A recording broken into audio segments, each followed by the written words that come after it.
Jennifer Ortiz and her daughter, Valerie Rivera, on July 3, after they returned to their temporary home at the Holiday Inn Express in the Bronx. Jennifer Ortiz, like some of the 1,700 other homeless evacuees who fled Puerto Rico after Hurricane Maria last September, did not wait to be checked out of their temporarily subsidized hotel rooms, as per the deadline last Saturday set by the Federal Emergency Management Agency, FEMA.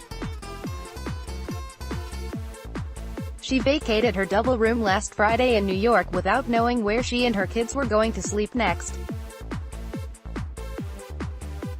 She had no way of knowing a lawsuit would be filed by families like hers and civil rights groups just before the deadline, keeping evacuees in their hotel rooms for a few more days until a formal hearing could be held Monday. But Puerto Rican evacuees like her were granted a fifth extension to remain in their FEMA-sponsored motels and hotels until July 23, a federal judge ruled on Tuesday. The extension came after another federal judge issued a temporary restraining order blocking the agency from ending its Transitional Sheltering Assistance (TSA) program on June 30, the program's fourth and seemingly final end date. Ortiz, 48, spent 3 nights in a shelter near Times Square with her son and daughter before gathering their belongings in plastic bags and shopping carts. With the help of local relief organizers, they returned to her hotel near Yankee Stadium in the Bronx. She didn't plan on unpacking. A childhood friend and fellow evacuee helps Jennifer Ortiz pack her belongings into a car. While Tuesday's extension offered displaced Puerto Ricans some relief, the respite from instability is only temporary. Housing assistance will continue for 2 weeks until a final order is issued on whether or not TSA will be further extended. Meanwhile, displaced families face the challenge of navigating ill-suited shelter systems or finding permanent housing. The biggest challenge facing the evacuee population in this city is they can't get housing without a job, and you can't get a job without secure housing, said Peter Juditis, executive director of New York Disaster Interfaith Services, NYDIS, an organization that's been providing resources, case management and advocacy for evacuees since they began to arrive last fall. So there are a lot of them in this sort of catch-22, he continued. Plus, any family that has kids in school wants a job and housing near where their kids are enrolled. So getting a job is not their only need. Jennifer Ortiz cooks chicken in a rice cooker in the hotel bathroom, where there is counter space. She cooks for herself to better deal with diabetes and other ailments. According to NYDIS, more than 100 Puerto Rican families live in FEMA hotels in New York City, but about 900 displaced families are staying with relatives and more than 200 are navigating the shelter system with difficulty.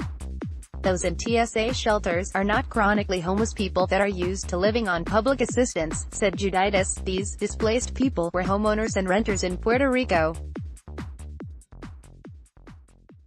They're not used to the way the shelter system works for the chronically homeless or the mentally ill. Ortiz left Puerto Rico in December, 3 months after Hurricane Maria crashed into the island, directly or indirectly killing hundreds of people and decimating the U.S. territory's power grid. Without electricity, she couldn't refrigerate her insulin to treat her diabetes. "I feared dying," said Ortiz. When she arrived to New York, she went to a shelter because she wasn't aware of the FEMA temporary housing program. Eventually, she relocated to a Holiday Inn through TSA, and for 6 months she grew accustomed to living in the hotel, switching rooms every 30 days according to hotel cleaning policy.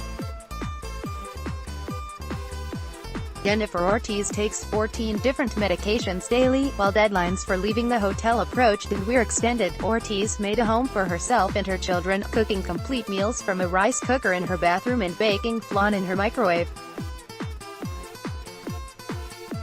Her daughter enrolled in a nearby school and her son searched for work. She found a physician she could reach without traveling too far on her wooden cane. She knew where to do laundry and grocery shopping. "After Maria," said Ortiz, "you have a new life." The Ortiz family had been at the hotel for 6 months when the June 30 deadline came. They left for a shelter in a different part of the city where food cost more and transportation was farther away. The hardest change for Ortiz was the shelter rules, including a curfew and ban on electric appliances like her rice cooker. She kept in contact with the Holiday Inn manager and asked to return to her room, which he granted. Juditas, who has supported displaced families like hers, says he understands why families will immediately take the chance to stay in a commercial hotel paid for by FEMA. But he recommends against moving back.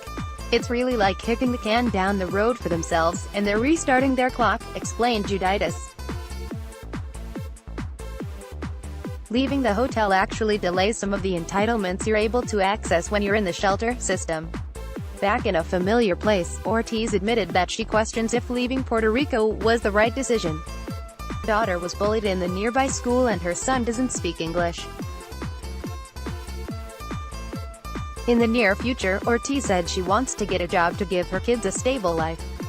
"I still feel useful," she said. "Even with my medical condition." Jennifer Ortiz's daughter, Valerie Rivera, in their Bronx hotel room on July 3. If FEMA stops providing temporary accommodation, evacuees will have two options: stay mainland and figure out housing, including homeless shelters, before July 23, or stay until August 30 and have FEMA pay for a one-way ticket back to Puerto Rico. Meanwhile, civil rights groups and TSA recipients are taking FEMA to court.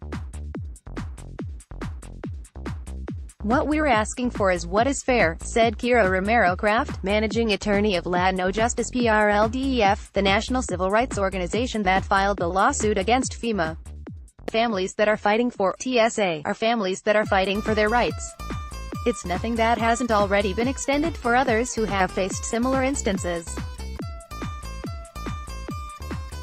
What we've seen in the past is that other communities that have been affected by natural disasters, like Hurricane Maria, like Hurricane Katrina, like Hurricane Harvey, is that the rebuilding process is long-term and FEMA assistance has been up to 26 months. What these families are fighting for has been offered in the past to similarly situated American citizens." Jennifer Ortiz opens her door at the Holiday Inn Express in the Bronx. Following Saturday and Tuesday's extension news, Latino Justice set out to inform displaced families that they could remain in their FEMA hotels, if they hadn't already checked out. "We had families who had to leave, who took the return trip to Puerto Rico, or didn't hear over the news and had to make other arrangements," said Romero-Kraft. "We're working with the different officials to transition everyone back who desperately needs the assistance to get them in a safe place." Nearly 300 days after Hurricane Maria, Ortiz has no intention to return to Puerto Rico anytime soon, even if that means facing the possibility of being put into another shelter come July 23. "I need a good shelter," she said. "A shelter where I can cook my food and keep my children safe."